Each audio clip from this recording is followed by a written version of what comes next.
যার বিরুদ্ধে অভিযোগ আছে, যার বিরুদ্ধে অন্যায় করার অভিযোগ আছে, যে যিনি মানে সরকারি কর্মচারীর যে রুলস আছে, বিধিতে তো ওনারা কাজ করেন, সে বিধি যারা ভায়োলেট করেছেন বা যারা অন্যায় করেছেন বা ফ্যাসিবাদের হাতকে যারা শক্তিশালী করেছেন, বাংলাদেশের মানুষের অধিকারকে খর্ব করার কাজে যারা নিজেদেরকে নিয়োজিত করেছিলেন, অবশ্যই তাদের বিরুদ্ধে আমরা ব্যবস্থা নিচ্ছি। অনেক অফিসে স্যারের এগেনস্টে ব্যবস্থা নেওয়া হয়েছে।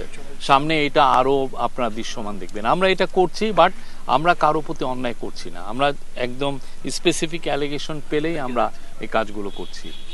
আর আজকে এই যে আমি মনে করি আজকে আমরা এখানে এসেছি মানারাত ইন্টারন্যাশনাল ইউনিভার্সিটিতে, এদের যে ছেলে মেয়েরা তাদের যে তারা যেই কন্ট্রিবিউশন রেখেছেন সেটাকে আমরা সালাম জানাতে এসেছি। আমরা তাদেরকে আমাদের হৃদয়ের অন্তঃস্থল থেকে কৃতজ্ঞতা জানাতে এসেছি।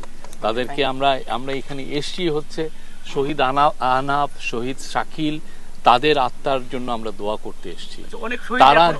তারা যেই আমাদেরকে যেই পথ দেখিয়েছেন সেই পথ থেকে যেন আমরা বিচ্যুত না হই, আমরা যেন জাতিকে একটা সুন্দর ইলেকশন উপহার দেই, আমরা যেন জাতিকে একটা পিসফুল ডেমোক্রেটিক ট্রানজিশন আমরা উপহার দেই, এবং তারা যে অ্যাসপিরেশন করতো যে বাংলাদেশে কোনোদিন ভোট চুরি হবে না, বাংলাদেশে কোনোদিন করাপশনের কোনো ঠাঁই হবে না, বাংলাদেশে এমন কোনো ব্যবস্থা তৈরি হবে না যে ব্যবস্থায় ৩-৪টা লোক দৈত্যদানব হয়ে আমাদের সকলকে তাদের প্রজা বানিয়ে ফেলবেন, এরকম যেন ব্যবস্থা না হয়। তারা যেই আমাদেরকে পথ দেখিয়েছেন আমরা সেই পথে চলতে চাই, এবং সেই জন্য আমরা আজকে এসেছি। শহীদদের প্রতি আপনার ওয়াদা যে আমরা একটা সুন্দর ইলেকশন করতে হবে, দেশে একটা ডেমোক্রেসি খুব সুন্দরভাবে ফ্রি অ্যান্ড ফেয়ার ইলেকশন, এটা ওয়াদা আমাদের সরকারের তরফ থেকে, এটা হচ্ছে আমাদের পলিটিক্যাল পার্টিগুলো থেকে। আমরা যাতে তাদেরকে উদ্দেশ্য করে যে আমরা যাতে একটা খুব পিসফুলি একটা ডেমোক্রেটিক ট্রানজিশনটা এটা কমপ্লিট হয়।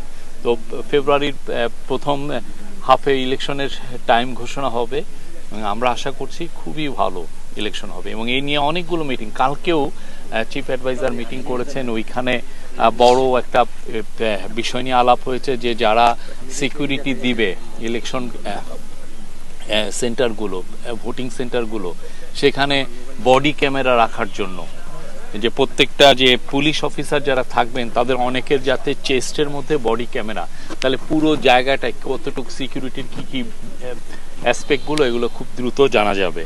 তো আমরা আশা করছি যে অন্যান্য যত ইলেকশন কাছে আসবে আমাদের প্রস্তুতি আরো বাড়বে, এবং আপনারা পুরো জাতি যেই আশায় আছে যে একটা ভালো ইলেকশন সেটা পাবে।